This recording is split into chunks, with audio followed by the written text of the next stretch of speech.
Testamento, en el segundo libro de Crónicas. Antiguo Testamento, segundo libro de Crónicas.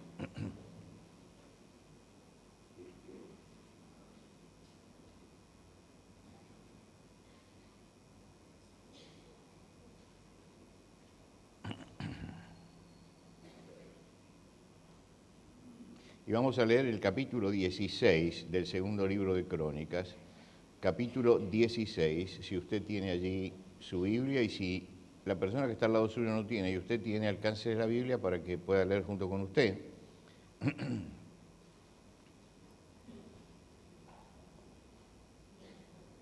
Mientras tanto, mientras que estamos buscando en la Biblia, voy a preguntar quiénes son los que es la primera vez que están un domingo a la mañana aquí. Levanten la mano los que es la primera vez que están un domingo a la mañana en este lugar. ¿Hay alguien que es la primera vez que está? No, nadie. Bueno, entonces, Segunda Crónicas, capítulo 16, versículo 7. En aquel tiempo vino el vidente Ananí a Asa, rey de Judá, y le dijo: por cuanto te has apoyado en el rey de Siria y no te apoyaste en Jehová tu Dios, por eso el ejército del rey de Siria ha escapado de tus manos. Los etíopes y los libios no eran un ejército numerosísimo con carros y mucha gente de a caballo, con todo, porque te apoyaste en Jehová, Él los entregó en tus manos. Porque los ojos de Jehová contemplan toda la tierra, para mostrar su poder a favor de los que tienen corazón perfecto para con Él. Locamente has hecho en esto, porque de aquí en adelante habrá más guerra contra ti. Entonces se enojó Asa contra el vidente y lo echó en la cárcel, porque se encolerizó grandemente a causa de esto, y oprimió Asa en aquel tiempo a algunos del pueblo. Hasta aquí nada más en la lectura de la palabra de Dios. Estamos en una historia que tiene ya unos cuantos siglos, incluso son unos cuantos también antes de Jesucristo, pero que tiene un profundo contenido para nosotros en esta mañana. Esta semana ustedes habrán leído en los diarios o habrán escuchado en las noticias, hubo otra muerte por lipoaspiración, otra más. Uno se pregunta por qué, si es toda intervención tiene un riesgo, ¿por qué se prestan a todo esto, no? Sobre todo cuando es innecesaria. Y uno se da cuenta que estamos viviendo en una sociedad que tiene una preocupación estética muy importante por el cuerpo, que hacen un culto de cierto tipo de cuerpo y la gente quiere verse bien y quiere verse actual en su forma en la forma que tenga su cuerpo. Y entonces se llega a veces a excesos como este, ¿no? El exceso de ir a un quirófano para hacer una operación que sería totalmente obviable y hacerlo y, bueno, correr un riesgo que ya está dando demasiados malos resultados en nuestro país.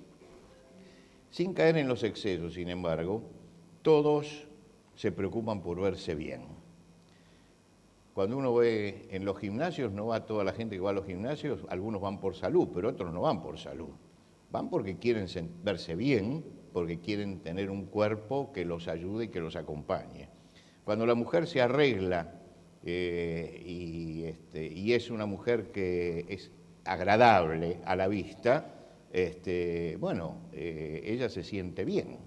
Y yo digo que es importante que una mujer esté arreglada, ¿no? Y tenga una presencia agradable para los que están alrededor, porque es una forma también de respeto eso a los que están alrededor nuestro. Ahora, esto no es malo. Querer vernos bien no es malo. También queremos sentirnos bien. Y esto es lo otro. Es la segunda. Para eso vamos al médico, tomamos remedios. Quiere decir que hay dos preocupaciones grandes que tenemos, que es vernos bien y sentirnos bien. Claro, todas estas cosas tienen que ver con el cuerpo y tienen que ver con la parte exterior. No está la inquietud en nosotros, tal vez, en vernos bien y sentirnos bien también en el aspecto espiritual. Y yo quisiera hablar esta mañana justamente de eso, de que no solamente tenemos que vernos bien y sentirnos bien físicamente, sino que también tenemos que vernos bien y sentirnos bien espiritualmente. Así como cuidamos lo que se ve, tenemos que cuidar también lo que no se ve. El rey Asa fue uno de los buenos reyes de Israel. ¿Qué queremos decir cuando decimos uno de los buenos reyes de Israel? Un buen rey de Israel era aquel que buscaba sacar la corrupción del pueblo para que el pueblo progresara. Entonces, la primera medida para sacar la corrupción era quitar los ídolos, porque los ídolos era el camino de la decadencia. Y siempre que entraron en esa idolatría y en esos cultos a la fertilidad y todo, los pueblos empezaban a decaer. Entonces, un buen rey es aquel que ordenaba para que no hubiera corrupción, para que la gente pudiera tener un buen pasar y para que pudiera haber progreso. Y hubo varios reyes que uno los puede considerar los buenos reyes de Israel, que eran los que realmente se preocupaban por sacar toda la corrupción, por empezar por limpiar espiritualmente al pueblo, porque un pueblo que no se limpia primero espiritualmente no puede edificar nada sólido después, porque todo depende de eso. Entonces empezaban a limpiar todos esos cultos que se le filtraban de otras naciones, que eran cultos destructivos, cultos salvajes, lo trataban de sacar porque era la forma de volver a encontrarse con el progreso y volver a encontrarse con un camino de rectitud. Asa fue uno de estos buenos reyes. Destruyó toda la idolatría cuando llegó y dijo, el camino no es este, y empezó a marcar un camino diferente. Abolió definitivamente la prostitución sagrada. La gente que iba y mantenía relaciones con las sacerdotisas, creyendo que eso le iba a dar fertilidad a su tierra. Eso él lo abolió totalmente. La reina madre, la madre de él, era una mujer idólatra. Y entonces la privó de todos los privilegios y de su posición, porque no toleró a nadie, ni siquiera a la gente de su propia familia, cuando vio que eran un factor de corrupción, la sacó. Quiere decir que fue un buen rey, porque él buscó el progreso de su pueblo, comenzando por una transformación espiritual. Hizo una serie de transformaciones en lo espiritual y después en lo práctico, saquemos todo lo que sea corrupción, porque necesitamos una patria diferente. Ahora, uno dice, empezó muy bien, pero el fin de su reinado fue triste, fue muy triste. Y fue muy triste, ¿por qué? Porque tuvo mucho progreso, pero empezó a manejarse no espiritualmente, sino políticamente. Y lo peor que puede pasar es cuando alguien empieza a manejarse políticamente, porque pierde todo principio ético, porque entonces no hace lo que debe hacer, sino lo que le conviene hacer. Y si lo que le conviene hacer es algo malo, entonces hace eso malo. Y a él le pasó eso. Se olvidó de los principios espirituales al final de su vida y empezó a hacer cosas que políticamente tal vez eran correctas, pero que no respondían a los principios que él había aprendido y que finalmente le dieron un triste final. Esto es una cosa que siempre hay que tener en cuenta, porque el triunfo de hoy no significa que tenga garantizado el triunfo de mañana. Hoy me puede ir muy bien y mañana tal vez no. Hoy puedo caminar rectamente, pero eso puede ser que mañana no. La posición que yo tengo hoy, tengo que preocuparme por mantenerla, porque no me garantiza una victoria mañana la victoria que tuve en el día de hoy. Entonces quiero detenerme, sin embargo, en un concepto espiritual que recibió él, porque en ese momento en que él está en plena decadencia, aparece un profeta, el profeta Ananías. En la palabra que hemos leído se lo llama vidente. En aquella época, y esto lo aclara la Biblia misma, en aquel tiempo a los profetas se los llamaban videntes. No vidente por lo que nosotros entendemos hoy por vidente, sino que era gente que veía qué era lo que iba a pasar en el futuro si seguía ese camino. Era gente a quien Dios inspiraba justamente para esto, para que analizando la realidad dice, ¿a dónde vamos a ir a parar? Y él le da una clave que creo que es muy importante tenerla nosotros presente esta mañana. Él les dice, porque los ojos del Señor contemplan toda la tierra para mostrar su poder a favor de los que tienen un corazón perfecto delante de él. Los ojos del Señor miran toda la tierra, dicen, mira, Dios está mirándonos a todos. Y Él quiere manejar su poder y manifestar su poder, pero lo va a manifestar en aquellos que tengan un corazón perfecto delante de Él. Le di una clave espiritual importante, que era lo que había hecho. Él había dejado el camino que el Señor le había trazado, y como tenía un problema con el reino del norte que se le venía encima, fue y pactó con los sirios. Y en ese pacto que él hizo con ese pueblo, los sirios, que eran un pueblo muy poderoso, empezaron a decirle, bueno, ahora vas a pagar tributo, todos los años tenés que poner tanto para que yo te defienda. Y Ananí lo primero que le dijo es, escúchame, venciste a pueblos mucho más grandes que ellos cuando te apoyaste en el Señor. Le recordó algo que había pasado en la vida de él, que un día él sintió, al principio de su reinado, él sintió que los enemigos eran tan grandes que no los iban a poder vencer. Y fue y oró a Dios y le dijo, Señor, yo sé que tú puedes darle poder a los que no lo tienen. Y ellos tienen mucho más poder que nosotros. Y yo te pido que me des ese poder. Y el Señor le dio el poder y venció. Pero después, al final, ahora está haciendo política. Ahora se olvidó del poder de Dios. Ahora empezó a manejarse humanamente. Y lo que le reprocha a Ananías es eso. Te olvidaste de que Dios mira el corazón de los hombres de toda la tierra y su poder lo manifiestan aquellos que son de corazón recto. La mirada penetrante de Dios nos está siempre escudriñando a todos, pero no para castigarnos, sino justamente para manifestar su poder en nuestra vida. El rey Saúl iba de fracaso en fracaso, fue el primer rey de Israel, y entonces Dios dijo, con este hombre no se puede más, vamos a elegir otro rey.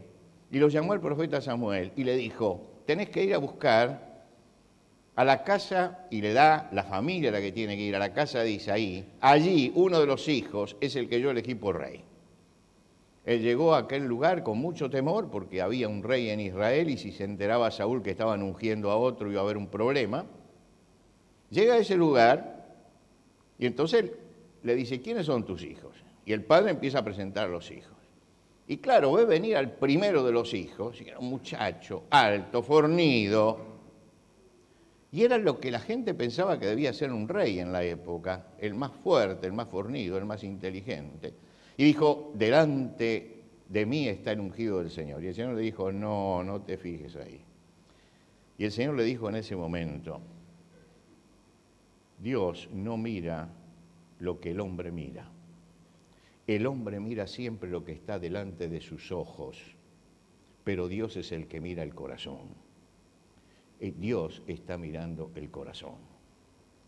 Y le enseñó entonces a aquel profeta que el interés de Dios está en nuestra vida interior, está en lo que pasa dentro de nuestro corazón, está en los pensamientos, en lo que tenemos nosotros.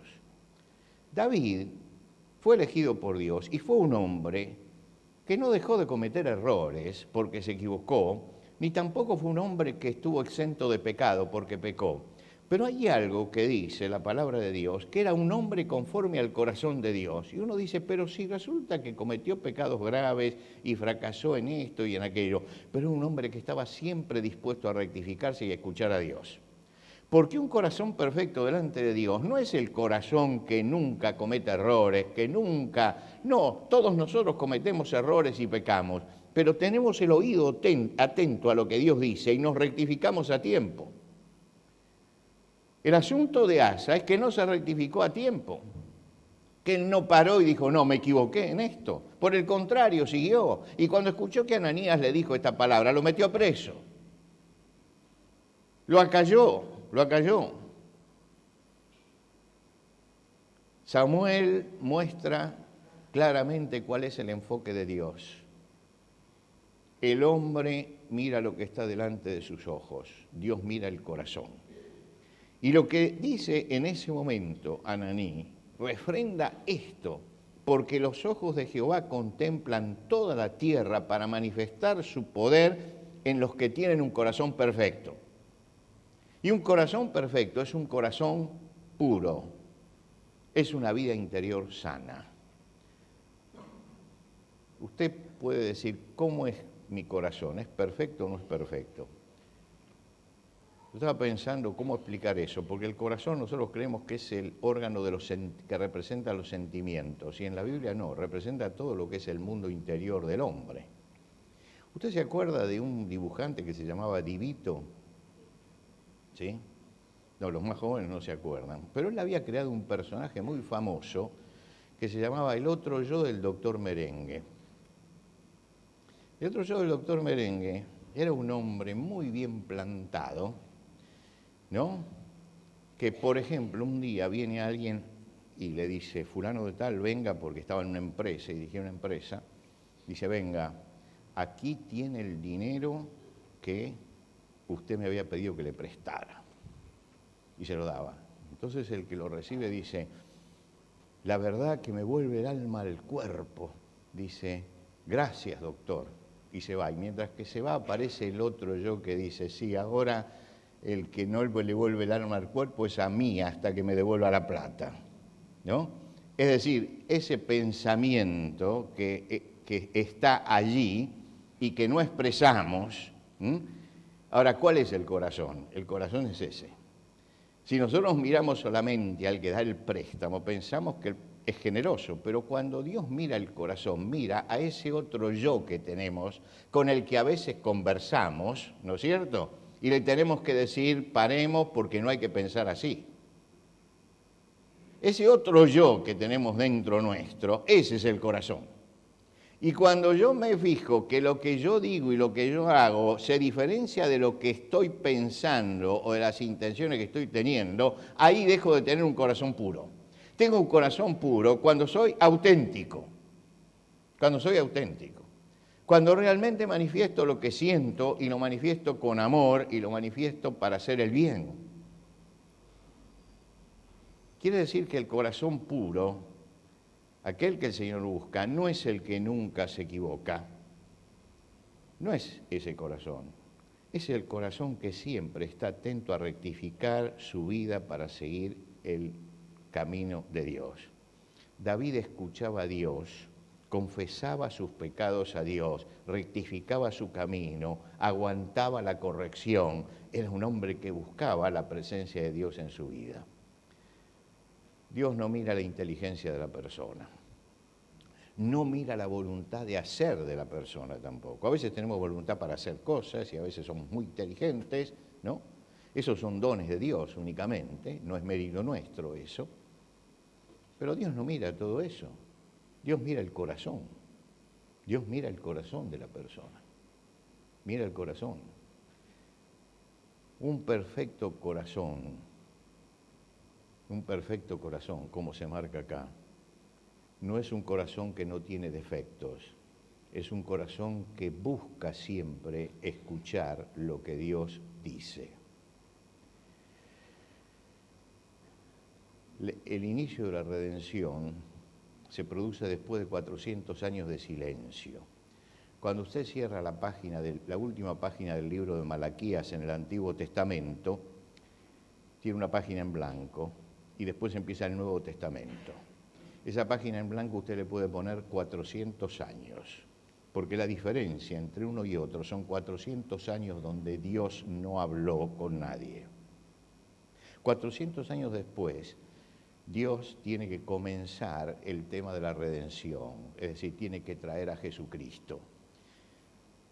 La religión en aquel momento estaba totalmente burocratizada, era una religión burocrática. Los ritos habían tomado preponderancia por encima de la fe. La gente cumplía los ritos, pero después vivía en cualquier forma. como hoy hay mucha gente que dice que es cristiana, ¿no es cierto?, en nuestro país, y estamos viendo lo que tenemos alrededor, y uno dice acá el cristianismo no aparece por ningún lado, ¿no? ¿Cómo comenzar de nuevo? Dios buscó aproximadamente entre 20.000 sacerdotes que había, eran tantos que no entraban en el templo, entonces se tenían que turnar, le tocaba al año una semana cada uno. Entre esos 20.000 sacerdotes Dios miró y dijo, Zacarías, y eligió al padre de Juan Bautista. Y en medio de todo el pueblo, la mirada de Dios llegó a un pueblito del norte, olvidado, campesino, y dijo María. Y miró en una carpintería y dijo José. ¿Qué fue lo que Dios vio? Ni José ni María eran académicos y tal vez no tenían lo que nosotros llamaríamos una gran inteligencia. Eran dos personas cuyo corazón se sometía a la voluntad de Dios, aceptaba la voluntad de Dios. ¿Qué tenía Zacarías que no tenían los otros sacerdotes? Que era el único sacerdote sincero, que llegaba y cuando oficiaba no oficiaba por costumbre. Y esa semana que él tenía que oficiar ponía todo su corazón porque reverenciaba a Dios. Y lo que Dios estaba mirando no es si cumplía el rito como debía o no. Lo que estaba mirando era el corazón de él, que podía no ser el hombre más inteligente ni el hombre con mayor voluntad, pero era un hombre que sabía escuchar la voz de Dios y sabía moverse como alguien espiritual. El corazón dispuesto es el terreno que busca Dios para manifestar su poder. ¿Qué dijo el Señor en la parábola del sembrador? Dijo que la semilla cae en todos lados. Dice, pero lo que busca es la buena tierra. ¿Y qué es la buena tierra? Y Jesús lo explica, es el que con corazón bueno y recto retiene la palabra oída. Es el que con corazón bueno y recto retiene la palabra oída. Es muy importante esto porque cuando Dios habla, uno puede olvidar la palabra o puede retener la palabra. Yo viajo permanentemente por varios lados y predico. Y me encuentro con gente que me dice, yo lo escuché a usted. Me acuerdo bien de su sermón, ¿eh? Sí. ¿Y cómo fue? Usted contó la anécdota de un loro. Digo, fenómeno, lo único que quedó es eso. Pero, ¿qué pasaje leí? ¿Qué no se acuerdan nada? Quedó eso. El otro día estaba dando la clase aquí en el principio y mencioné algo acerca de Moisés, hice una broma. Y al final les dije, mire, de toda la hora y media que estuve hablando, lo que va a quedar es eso. Porque la preocupación espiritual es la que hace quedar algo en nuestro corazón. No el escuchar simplemente, sino la preocupación espiritual. Pero así como hay quienes me cuentan de que yo hablé acerca de un loro, me encuentro con otros, que son muy pocos, que me dice, este pasaje usted lo explicó hace 20 años, y yo me acuerdo que usted dijo eso, y quiero decirle que eso me sirvió. ¿Qué fue lo que le sirvió? Que tenía un corazón dispuesto, escuchó la palabra de Dios, y eso germinó en él, nada más que eso. Que simplemente cuando terminó el sermón dijo, ¿qué es lo que dice Dios a mi corazón? Y entonces lo aplicó a su propia vida. En el caso de Asa, había recibido un profeta al principio, el profeta Azarías.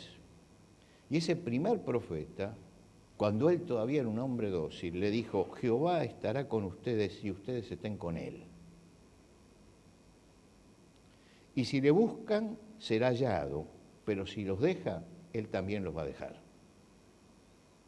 Dice que Asa, el rey Asa, tomó ánimo ese día y empezó a trabajar con todo. Y ahí apareció la bendición en el pueblo.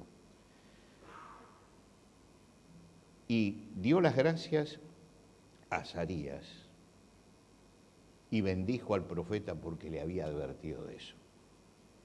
Al final de la vida lo metió preso al profeta. Uno puede empezar bien y terminar mal. Salomón comienza pidiendo sabiduría y termina como un necio. ¿Por qué? Porque dejó de oír la voz de Dios. ¿Por qué dejamos de oír la voz de Dios? Saúl tuvo un corazón apto, el primer rey de Israel. ¿Por qué lo tuvo que reemplazar David? Porque la soberbia endureció el corazón. Y la soberbia endurece el corazón. Samsón tuvo un corazón apto y Dios lo eligió. Pero la lujuria endureció su corazón. Pedro tuvo un corazón apto y el Señor lo eligió. Pero la arrogancia endureció el corazón. Son cosas que van endureciendo el corazón. El profeta Jeremías les dice al pueblo: harad para vosotros y no sembréis entre espinas. ¿Qué le quiso decir? Esta es una figura. Harad para vosotros, abran la tierra para la buena semilla y no siembren entre espinas, porque las espinas van a destrozar esto. Las palabras de Ananí no fueron negativas, fueron positivas. Él quiso que se rectificara. Él dijo: porque los ojos de Jehová contemplan a toda la tierra para mostrar su poder a favor de los que tienen corazón perfecto delante de él. No le está diciendo: enderezá tu camino, Asa, porque vas por mal camino. Y realmente llevó al país finalmente a un desastre. La mirada de Dios no mira para castigarnos, mira buscando el bien nuestro. Cuando Ezequiel, profeta de Dios, le tuvo que decir al pueblo que iban hacia el desastre, Dios le dijo a Ezequiel: yo no quiero la muerte del que muere, no quiero eso, no quiero eso. Y Dios no quiere tu fracaso, Dios no quiere tu fracaso. El mensaje de Jesús fue que porque de tal manera envió Dios al mundo, que nos ha dado a su Hijo unigénito para que todo el que crea no se pierda, mas tenga vida eterna. Inmediatamente el Señor añadió algo: porque no envió Dios a su Hijo al mundo para que condene al mundo, sino para que el mundo sea salvo por él. Y el propósito de Dios para tu vida es tu bien, y el propósito de Dios para mi vida es mi bien.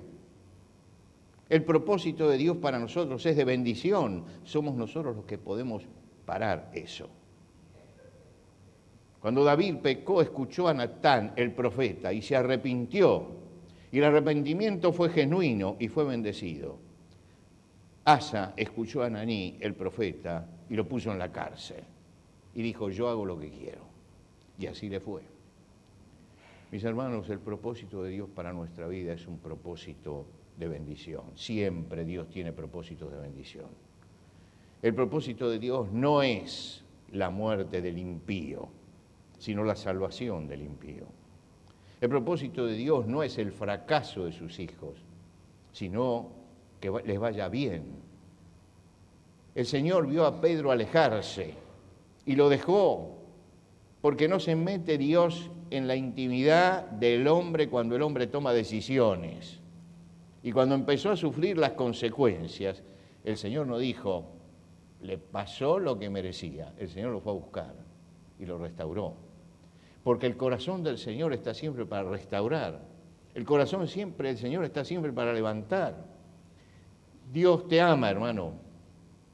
Él mandó a su Hijo por nosotros. Y Dios nos ama. Y ese amor del Señor busca nuestro bien. Y usted dice: ¿pero por qué me pasa lo que me pasa? Es que el poder de Dios se manifiesta donde hay un corazón perfecto un corazón que escuche. Y escuchar la palabra de Dios es muy importante. Y cuando digo escuchar no es solamente oír, sino escuchar, y hay una diferencia. Escuchar es cuando yo acepto esa palabra y digo, Dios tiene razón, y tengo que seguir ese camino, y tomo una decisión. Cuando yo escucho la palabra de Dios, la bendición de Dios se derrama sobre nuestra vida. Y por eso Ananí fue sabio, y lo que buscaba era que Asa tuviera un corazón perfecto. Y Asa, sin embargo, fracasó. Nosotros no tenemos por qué fracasar. El apóstol Pablo, cuando escribe, dice a los corintios, todo lo que se escribió en el Antiguo Testamento, que parece a veces histórico y a algunos les resulta apasionante y a otros les resulta aburrido, dice, todo eso se escribió como nuestro ejemplo, para que nosotros no caigamos en lo mismo que ellos cayeron. Y yo creo que Asa y esta palabra maravillosa que le dijo a Ananí acerca de lo que Dios mira, está puesta justamente en la Biblia porque Dios dice, fíjense cómo fracasó. No fracasen ustedes en la misma forma. Y quiera Dios que no fracasemos en la misma forma, sino que podamos todos los días recibir la bendición de Dios. Vamos a poner de pie.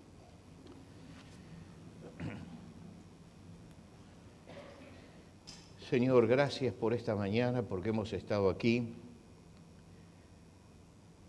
Gracias porque hemos abierto la palabra tuya y hemos tratado de entrar en el corazón de tu palabra.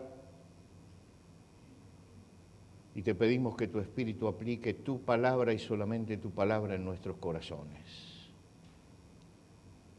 Señor, esta semana que comenzamos es una semana, como todas las semanas de nuestra vida, de bendiciones tuyas y de luchas también.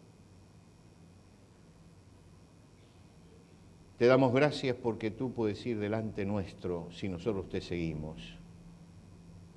Y te damos gracias porque tú estás buscando que esta semana sea una semana de bendición para nuestra vida. Permítenos, Señor, que podamos vivir una semana de bendición, donde comprobemos el poder tuyo a nuestro favor.